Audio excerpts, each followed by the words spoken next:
दोस्तों, आज हम आपको ले चलेंगे उस दौर में जब बॉलीवुड सिर्फ एक इंडस्ट्री नहीं था बल्कि एक एहसास था।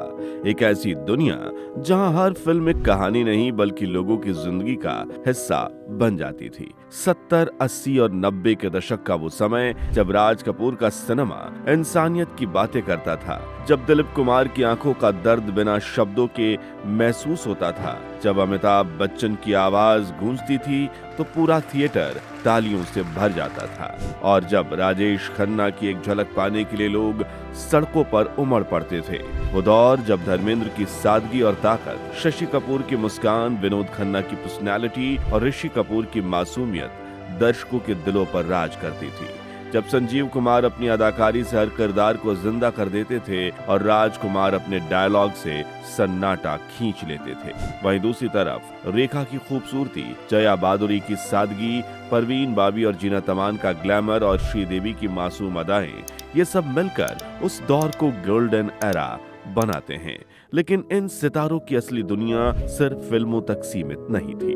पर्दे के पीछे भी एक अलग ही बॉलीवुड बसता था। वो बॉलीवुड जहां देव आनंद की अपनी खास अंदाज में दोस्तों के बीच किस्से सुनाते थे, जहां महफिलों में संगीत, शायरी, हंसी रात भर चलती थी, जहां एक ही टेबल पर निर्देशक, अभिनेता और लेखक बैठकर कहानियां गढ़ते थे, और जहां दोस्ती, रिश्ते और इमोशंस किसी स्क्रिप्ट का हिस्सा नहीं बल्कि हकीकत होते थे। और सबसे खास बात, उस दौर की तस्वीरें आज की तरह पोज देकर नहीं खींची जाती थी। वो पल खुद ब खुद कैमरे में कैद हो जाते थे। वो पल जब कोई गाना गा रहा होता, किसी अभिनेता की वाकई में शादी हो रही होती, कोई हंसी मजाक करता तो कोई बॉलीवुड की मशहूर आलीशान पार्टियों में खोया रहता। यानी अगर आपने कभी रेट्रो बॉलीवुड की शोले, दीवार, डॉन, त्रिशूल, नमक हलाल, कटी पतंग, आनंद, कुर्बानी, तेजाब या मिस्टर इंडिया जैसी आइकॉनिक फिल्में देखी हैं, तो इस वीडियो को देखकर आपको भी लगेगा जैसे आप एक पुराने एल्बम के पन्ने पलट रहे हैं और हर तस्वीर आपको एक नई कहानी सुना रही हो।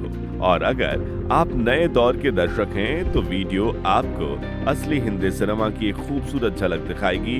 तो चलिए शुरू करते हैं। सबसे पहले ये फुटेज देखिए जिसमें हमारे चहीते राज कपूर ने भारतीय नौसेना के लिए एक शानदार शाम का आयोजन किया था। बम्बई के ब्रेबॉर्न स्टेडियम में शानदार प्रोग्राम जिसका आयोजन आपके चहीते राज कपूर ने किया है इंडियन नेवी के लिए, जिसमें सुरीले शंकर जयकिशन, महमद रफी, प्रेम चोपड़ा और मुकेश जी जैसे कई बड़े कलाकार पहुंचे थे। जिसमें सबसे पहले मुकेश जी ने गाना शुरू किया और महफिल बन गई। सारा ज़माना आधी हकीकत आधा पतारा कहता है ठोकर, सारा ज़माना आधी हकीकत आधा पतारा। दोस्तों, मुकेश जी को बॉलीवुड के गोल्डन एरा का स्तंभ माना जाता है, जिन्होंने राज कपूर के लिए गीत गाए और इन गीतों को घर घर पहचान गए और 1300 से अधिक उन्होंने गाने गाए। तेरे प्यारे प्यारे सूरत को किसी की नजर ना लगे। जिसके बाद मोहम्मद रफी ने पहले एक मधुर गाना गाया, फिर हम काले हैं तो क्या हुआ दिल वाले हैं पर ऐसे शिफ्ट किया कि किसी के भी रोंगटे खड़े हो जाए। हम काले हैं तो क्या हुआ दिल वाले हैं, हम काले हैं तो क्या हुआ दिल वाले हैं। जिसके बाद उन्होंने ये दिल छू लेने वाला गाना गाया।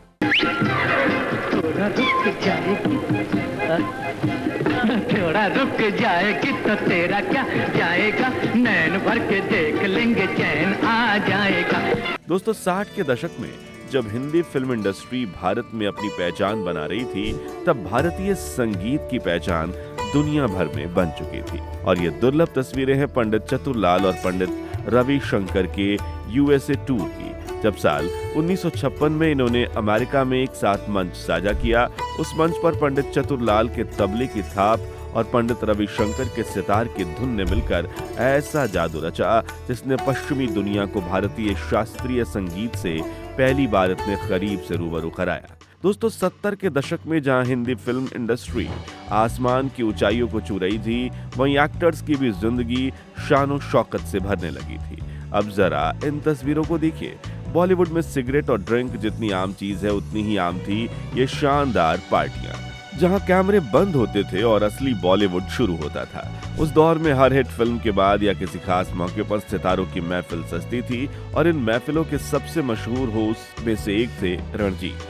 वही रणजीत जिन्हें पर्दे पर देखकर लोग उनसे नफरत करते थे, लेकिन असल जिंदगी में वो इंडस्ट्री के सबसे जिंदा दिल और मिलनसार लोगों में गिने जाते थे।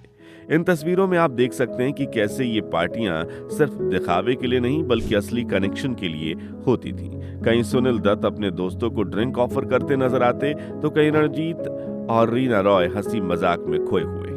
और सबसे दिलचस्प पल जब अमिताभ बच्चन, परवीन बाबी और बाकी सितारे बिना किसी बनावट के बस संगीत की धुन पर खुद को बहने देते नजर आते हैं। कोई गिलास टकरा रहा है, कोई ठहाके लगा रहा है और कोई सिगरेट के धुएं के बीच जिंदगी को एंजॉय कर रहा है। अब जरा इन तस्वीरों को गौर से देखिए। ये सिर्फ पार्टियों की झलक नहीं है बल्कि उस दौर की लाइफस्टाइल का आईना है।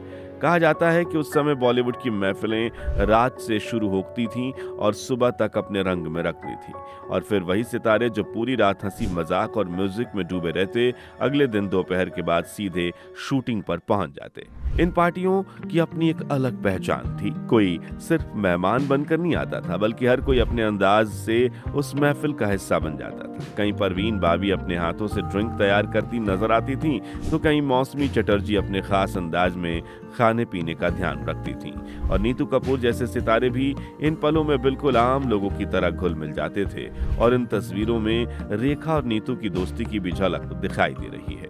और अगर बात हो राजेश खन्ना की, तो जिस पार्टी में काका की एंट्री हो जाती, वो महफिल अपने आप खास बन जाती थी। उनकी मौजूदगी ही माहौल बदल देती थी। इन दुर्लभ तस्वीरों में आप उन्हें कभी विनोद खन्ना के साथ हंसी मजाक करते हुए देख सकते हैं, तो कहीं दोस्तों के बीच पत्ते खेलते हुए। और एक खास तस्वीर वो भी है जब उन्होंने पहली बार अमिताभ बच्चन के साथ एक ही महफिल में वक्त बिताया था।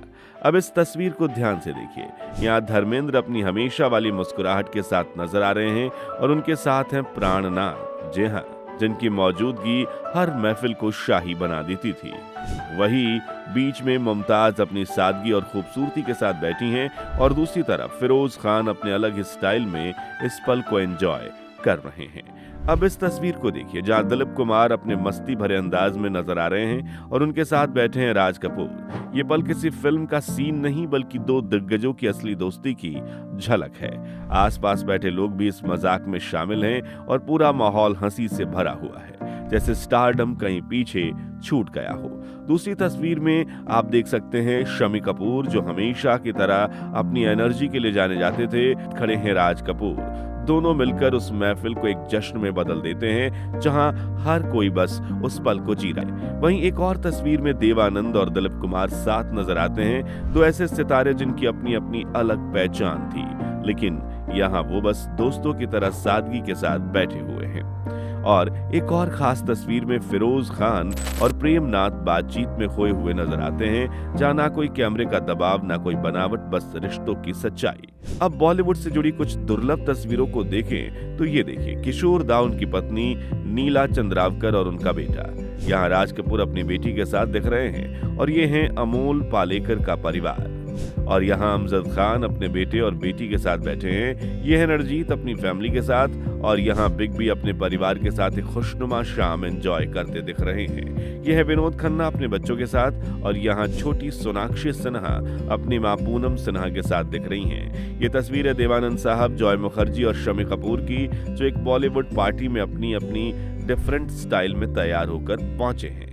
दोस्तों, 70 का दशक वो दौर था जब सेल्फी नहीं होती थी, बल्कि लोग अपने पसंदीदा सितारों की एक झलक पाने के लिए घंटों इंतजार करते थे, और जब मौका मिलता तो उनसे एक फोटो और ऑटोग्राफ ले लेते, और वो सबसे बड़ी खुशी की बात होती। ये जो तस्वीर आप देख रहे हैं, इनमें शशि कपूर की मासूम मुस्कान, जितेंद्र का चार्म और सुनील दत्त का सादा लेकिन दमदार अंदाज, ये सिर्फ फोटो नहीं बल्कि उस समय के फैन कल्चर की एक झलक है।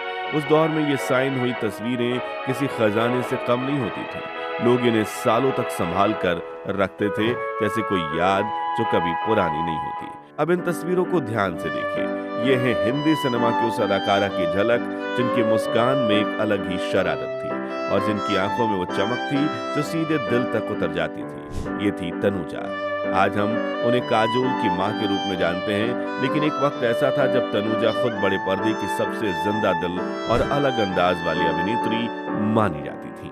इन तस्वीरों में वो कभी कभी बिस्तर पर बैठकर हंसते हुए, कभी खुले आसमान के नीचे बाहें फैलाकर जैसे जिंदगी को महसूस करती हुई, और कभी बिना किसी बनावट के कैमरे के सामने खड़ी दिखाई देती हैं। उन्होंने ज्वेल थिप, हाथी मेरे साथी और अनुभव जैसी फिल्मों में काम किया, और उनकी कातिलाना अदाएं दर्शकों को थिएटर की तरफ दौड़ने के लिए मजबूर कर देती थी। अब जरा इन तस्वीरों को देखिए। ये है उस दौर की ग्लैमर गर्ल, कही जाने वाली बेगम पारा। खुले आसमान के नीचे, समुद्र किनारे, नारियल के पेड़ों के बीच इस तरह का बोल्ड और कॉन्फिडेंट फोटोशूट उस समय के लिए बिल्कुल अलग था।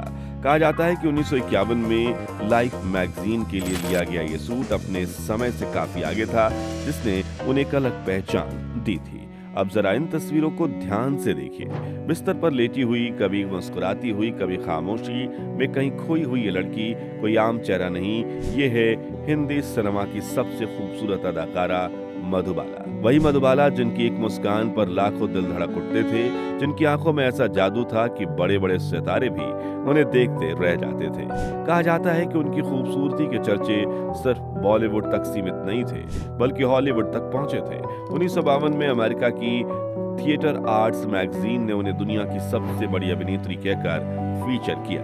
लेकिन इन तस्वीरों की सबसे बड़ी सच्चाई ये है कि ये किसी फिल्म का सीन नहीं, ये वो पल है जब मधुबाला कैमरे के सामने नहीं बल्कि जिंदगी के सामने थी। ये तस्वीर 1951 की है, जब लाइफ मैगजीन के फोटोग्राफर जेम्स बर्क ने उन्हें उनके निजी पलों में कैद किया था। यहाँ ना कोई भारी भरकम मेकअप है, ना कोई फिल्मी लाइट्स, बस एक साधारण कमरा, खिड़की से आती रोशनी और एक लड़की जो शायद दुनिया के शोर से दूर खुद के साथ कुछ पल बिता रही है। कहा जाता है कि मधुबाला के करोड़ों फैंस थे, मगर विडंबना यह है कि उसी मधुबाला ने अपनी जिंदगी के आखिरी 9 साल बीमारी में तिल जिए, चारों दीवारों में सिमट कर जिए, और 1969 में सिर्फ 36 साल की उम्र में वो इस दुनिया को छोड़कर चली गई, क्योंकि साल 1960 में उनकी किशोर कुमार के साथ शादी हुई थी, और जो उन्हें इलाज के लिए लंदन भी ले गए। इलाज का खर्चा उठाने का प्रस्ताव रखा, लेकिन मधुबाला की छोटी बहन मधु भूषण की माने तो वो उन्हें ज्यादा समय साथ नहीं दे पाए, और ये उन दोनों की कुछ खूबसूरत तस्वीरें हैं। तो दोस्तों, 70, 80 और 90 के दशक से आपके पसंदीदा बॉलीवुड एक्टर और एक्ट्रेस कौन कौन हैं, और आपको उस दौर की कौन सी फिल्म सबसे ज्यादा अच्छी लगती है, कमेंट्स में बताइए। उम्मीद है इस वीडियो ने रेट्रो बॉलीवुड से जुड़ी आपकी यादें ताज़ा कर दी होंगी। अगर हाँ, तो वीडियो को लाइक और शेयर करके हमें सपोर्ट जरूर कीजिए, जो कि बिल्कुल फ्री है। और ऐसे ही रेट्रो वीडियोस देखते रहने के लिए हमारे चैनल को सब्सक्राइब करके पास वाली घंटी बजाना मत भूलिएगा। धन्यवाद।